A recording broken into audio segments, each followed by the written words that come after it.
अस्सलाम वालेकुम। 35 से 40 साल की उम्र है, ये उनके लिए वीडियो है। बच्चे साइड हो जाएं, बूढ़ों के लिए तो ऑलमोस्ट है। अच्छा, इसमें 35 से 40 साल की उम्र में आपका ना सिर्फ मर्द हजरात आते हैं बल्कि ख़वातीन भी आती हैं। लेकिन वो पॉइंट जो मैं बता रहा हूँ उनके लिए, वो फीमेल जो ख़वातीन हैं वो उनका वो अपनी मर्ज़ी के पॉइंट जो उनके फ़ायदा मंद हैं वो कर लें, अडॉप्ट कर लें। बाकी जो है उनके लिए तो है ही है। अच्छा, 35 से 40 साल की उम्र क्यों? मतलब मैं उनके लिए बात क्यों करना चाह रहा हूँ?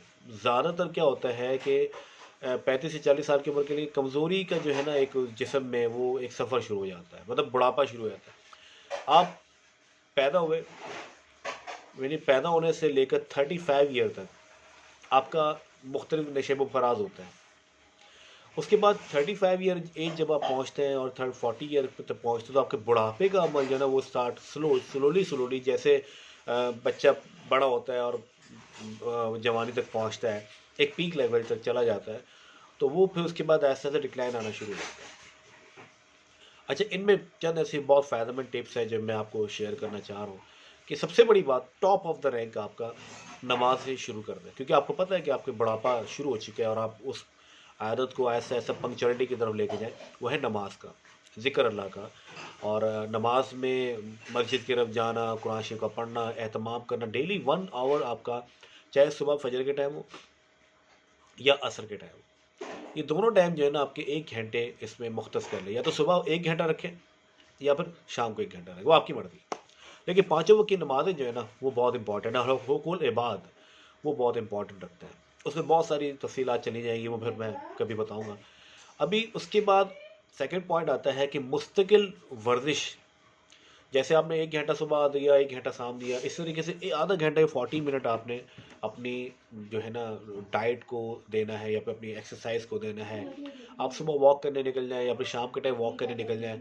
और वॉक सिर्फ ये नहीं है कि आप अपना को एक थोड़ा प्रेशराइज करना, नहीं, आप पैदल निकलें और घूमे फिरें, मतलब बाजार निकल जाएं, रोड पे चले जाएं, ऐसे ऐसे पैदल चलें, लोगों को देखें, ऑब्जर्व करें।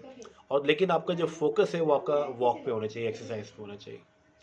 और अपने जिस्म को घर में बैठे हुए तो आराम तलबी वाला काम ना करें, खुद ही उठ के जाके ग्लास का पानी ले लिया आपने, किसी को नहीं बोलने की ज़रूरत। बेगम के हाथ बटाने शुरू कर दें, आप बर्तन जो है वो आप खुद मतलब है कि धोना शुरू कर दें। और प्लस में जोड़ो झाड़ू पोछा जो है वो आप खुद देना शुरू कर दें। अच्छा, तो प्रॉब्लम कोई नहीं है। ये बहुत अच्छी बात है कि अगर अपनी वाइफ जो है जिसने अपनी सारी लाइफ आपके लिए कर दी, इन्वेस्ट कर दी है और कॉम्प्रोमाइज़ किए बहुत सारे मैटर्स के अंदर, अब ये वक्त है रिटर्न करने का। अच्छा, मैं एक सवाल करता हूँ आपसे, मुझे सिर्फ एक बात बताएं कि कभी आपकी बेगम ने आपको चाय दी हो, कभी आपने उनको टिप दी? कभी आपको घर का खाना उन्होंने, बेगम ने आपको दिया हो और बहुत अच्छा खाना उन्होंने प्रेजेंटेशन दी हो, बड़ी वीआईपी किस्म का आपके एहतमाम किया हो, कभी आपने उनको चिप से दिया, यार ये लो 500 रुपये, 1000 रुपये, मुझे आपका खाना बहुत पसंद आया? कभी ऐसा नहीं। मैंने जिन जिन अपने मरीजों से, पेशेंट से, दोस्तों से ये सवालात किए हैं, ओपन सेशन में सवालात किए, बहुत ही कम ऐसे लोग होते हैं, मगर ना होने के बराबर है, जो कहते हैं कि नहीं जी हमने उनको टिप दी है। आप देखे देखें, कम से कम इतना बता दूं, अगर चाय में आपने 1 कप चाय दे दिया ना, तो सेकंड टाइम क्या होगा कि बिस्किट साथ में जरूर आएंगे। ये एक चीज एडवांटेज हो जाएगा। अच्छा, वेटर जो है, आप बाहर होटल में जाते हैं, मतलब होटलिंग करते हैं, और आप उसमें तो डेफिनेटली वेटर को टिप दे रहे होते हैं, साथ में 100 रुपये दे दिया, 200 रुपये दे दिया, बिकॉज ही डिजर्व, आप ये कहते हैं।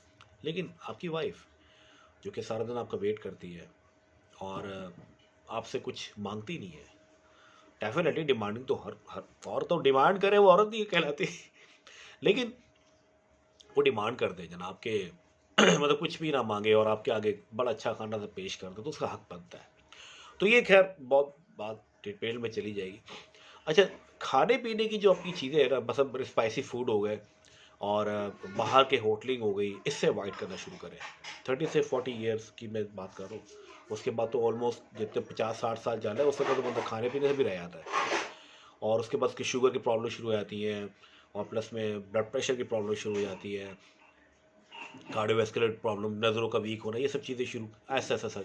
अच्छा, जब आप ये चीज़ें कर रहे होते हैं तो ऐसा ऐसा ये चीज़ें आपके अंदर एक तरह से एंथुसियाज्म क्रिएट कर रही होती है कि आप है ना, जब आप लिमिटेड हो जाते हैं, खाना पीना कम कर देते हैं, मशरूबात हो गई, कोल्ड ड्रिंक्स हो गई, ये आप चीज़ें कम करते हैं, तो इससे आपको बहुत मतलब कि बॉडी में चेंजिंग आना शुरू हो जाती है। अच्छा, आपने मोटरसाइकिल, आपको जाना है बाज़ार, तो आप मोटरसाइकिल पे स्टार्ट किया और आप चले गए, लेकिन अवॉइड करें, कोशिश करें कि आप मोटरसाइकिल जो है ना वो मतलब अवॉइड करें, उससे पैदल निकल जाएं आप वॉक करने के लिए, और अपना वहाँ से बाज़ार से जो भी चीज़ें लेकर आए अपनी बेगम के लिए, अब घर पे सर्व करने के लिए जो भी है, मतलब गाड़ी का इस्तेमाल शुरू बंद कर दें, जो भी काम करें पैदल करना शुरू करें, हरकत हरकत बरकत करें। ओके, उसके बाद जो सेकंड पॉइंट आता है कि बेजा गुस्सा गुस्सा सख्ती से मना फरमाया गया। और गुस्सा आता क्यों है? द थिंग इज दैट कि आपकी मर्जी के मुताबिक चीज़ें नहीं होती, आप चाहते हो कि आपकी मर्जी के मुताबिक चीज़ें होना शुरू हो जाएं, और जब उसमें थोड़ा सा भी कहीं कॉन्फ्लिक्ट आता है तो आप कहते हैं नहीं यार ये क्यों हो रहा है, गुस्सा आने लग गया, चीज़ें गलत होती हैं, आपको गुस्सा आता है। लेकिन आप ये सोचें, ये गुस्सा आप कर रहे हैं, आपके इर्द गिर्द में जो भी नेगेटिविटी हो रही है उसका आप कुछ बिगाड़ नहीं सकते। अगर आप गुस्सा करते हैं, यहाँ पे गुस्सा आता है, अगले बंदे को ज़रा फील नहीं होता कि उसका वो कर क्या रहा है, मतलब आपके गुस्से ने उसको कोई बिगाड़ना नहीं है, लेकिन आपके दिमाग, आप एक ब्लड प्रेशर वाली चीज़ों को इंक्रीज़ कर रहे होता है, और बेजा गुस्सा, फजूल बहस, और किसी को भी परेशानी में न डालें, किसी को तंग में न डालें, और मतलब किसी के साथ ज़्यादा समझ लें कि बहस मुबाहिसा ना करें, इससे दिल की दुनिया बर्बाद हो जाती है। और इससे वक्त आपको चाहिए पीस ऑफ माइंड, दिल को सुकून, relax, you know, all is well, all is well. ये आपको शायद याद हुआ होगा। अच्छा, उसके बाद सेकंड थिंग इज आती है कि आपने कम से कम डेली बेसिस में इतना करें। Okay, second thing is that कि पैसे और दौलत इसके पीछे ना भागें, जो करना था आपने वो कर लिया। आप अपनी एफर्ट्स को एक कांस्टेंट वैल्यू दे दें। मिसाल के तौर पे आपने डेली का 1000 आपने अर्न करना है डेली का। मैं एक, वो आप जॉब कर रहे हो, वो आपकी जब भी सिलसिला हो, लेकिन द कॉन्सेप्ट इज दैट कि आपने पैसे को जमा नहीं करना, दौलत की हिर्स में नहीं पड़ना, ये टेंशन क्रिएट करती है। मेरे पास एक साहब है, पेशेंट थे वो, उनको एक प्रॉब्लम थी कि उनको पैप्टिक अल्सर भी हुआ था और शुगर भी था, बड़ी प्रॉब्लम थी उनके साथ। तो उन्होंने कहा जी कि डॉक्टर साहब मैं ना मेडिसिन वगैरह भी बहुत खाई है, मैंने बड़ा इतना इलाज करवाया है, पैसा बहुत है, प्लीज़ आप मुझे कोई एडवाइस कीजिए मेडिसिन वगैरह। मैंने कहा क्या करते हैं आप? कल सर मेरे तकरीबन 8 पेट्रोल पंप हैं। मैं कहा डेली की इनकम आपकी कहते सर डेली की इनकम तो 3-4 लाख रुपए है। मैंने बहुत कम प्राइस, उन्होंने कम प्राइस बताई, ज़ाहिर है सारा प्राइस कोई नहीं बताता। उन्होंने कहा जी कि 3 से 4 लाख रुपए मेरी डेली की इनकम है। तो मैंने कहा कि कभी आपने मतलब किसी के साथ बैठ के खाना खाया हो या खैरात वगैरह की हो? कि जी मैं खैरात तो इतनी करता नहीं हूँ। मैंने कहा आज से खैरात करना शुरू कर दें आप, तकरीबन या तो हर जुमेरात को या फिर डेली अपनी देग, कोई खाने की देग हो गई, कोई कोरमा हो गया, कोई बिरयानी हो गई, वो आप हल्के खुदा को ना आप बांटना शुरू कर दें। तो कह लेंगे सर ये है तो इतना मुश्किल नहीं मेरे लिए, डेली का अगर 10,000 निकाल देता हूँ तो मुझे कोई इश्यू नहीं। मैं कहा इससे आपको फ़ायदा बहुत होगा। फिलहाल मेडिसिन नहीं कर रहा मैं, मेडिसिन रिकमेंड नहीं करूँगा मैं आपको, ये काम करके देखिए। आप यकीन करेंगे, आप यकीन करेंगे, तकरीबन 1 हफ्ते 2 हफ्ते के बाद वो साहब आए, कहने लगा सर एक अजीब मामला हो रहे हैं। मैंने वो काम शुरू कर दिया, लेकिन जब मैं खाना खाने उन लोगों के साथ बैठता हूँ ना, मुझे वो खाना अच्छा लगता है। उन लोगों के साथ में अपने जो लेबर होती है उनके साथ मैं खाना खा रहा होता हूँ तो मुझे कोई फील नहीं होता, मतलब कोई एस्टमक प्रॉब्लम नहीं होती। लेकिन जब मैं अलग से खा रहा होता हूँ तो मुझे इससे प्रॉब्लम शुरू हो जाती है। मैंने कहा फिर अल्लाह ताला ने आपका ये मामला सेट समझा दिया आपको, आपने उन लोगों के साथ बैठ के खाना खाना, खैरात को आपने ये चीज़ें देनी है और माल जमा करने की हिर्स ख़त्म करनी है। ये आपकी बहुत प्रॉब्लम करती है। और अपने अंदर आजिज़ी लेकर आए, इनकिसारी लेकर आए। आजिज़ी इनकिसारी बहुत अच्छी चीज़ है। अच्छा, आजिज़ी इनकिसार आती कैसे? बड़ी सिंपल सी बात है, सलाम करना शुरू कर दें। कोई जान हो या ना पहचान हो, ओ मैं इसको सलाम क्यों करूँ? नहीं, no no no no, no no no no, पहले अस्सलाम वालेकुम वरहमतुल्लाह, हर किसी को आते जाते। अब वो एक हमारे बहुत अच्छे दोस्त हैं, वो भी एक पंजाब में एक डॉक्टर है, तो भी अल्लाह वाले बंदे हैं। उनके पास एक कर्नल रिटायर्ड थे, उनको वो आए उनके पास, वो कहने लगा सर मैं पैरालाइज हुआ हुआ हूँ, मेरी कोई प्रॉब्लम समझ नहीं आ रही है, मैं बहुत ही ज़्यादा चल नहीं पा से ही सकता, तो प्लीज़ मुझे कुछ सजेस्ट करें। तो उन्होंने बड़ा अच्छी बात की। उन्होंने कहा आप एक काम करें, क्योंकि डॉक्टर साहब को उनके रुतबे का पता था कि he is retired army officer और वो किस तरह का माइंड रखते हैं। तो उन्होंने कहा जी कि आप एक काम करें, घर के बाहर कुर्सी बिछा कर बैठ जाएं, हर आने जाने वाले को अस्सलाम वालेकुम वरहमतुल्लाह, अस्सलाम वालेकुम वरहमतुल्लाह कहना शुरू कर दें, करके देखें। दवाइयाँ ववाइयाँ ये आप दवाई खा लें, चले ठीक है, सपोर्टिंग होती है, नफसियाती है, मेडिसिन लेनी होती है, वरना आपकी चीज़ें फिर कहता है यार ये बंदा अजीब डॉक्टर है, दवाई दे नहीं रहा और मशवरे मुफ्त के दे रहे। तो फिर जनाब उन्होंने ये अप्लाई करना शुरू किया, तकरीबन 3 माह लग गए, तो वो माशाल्लाह से चल कर आए।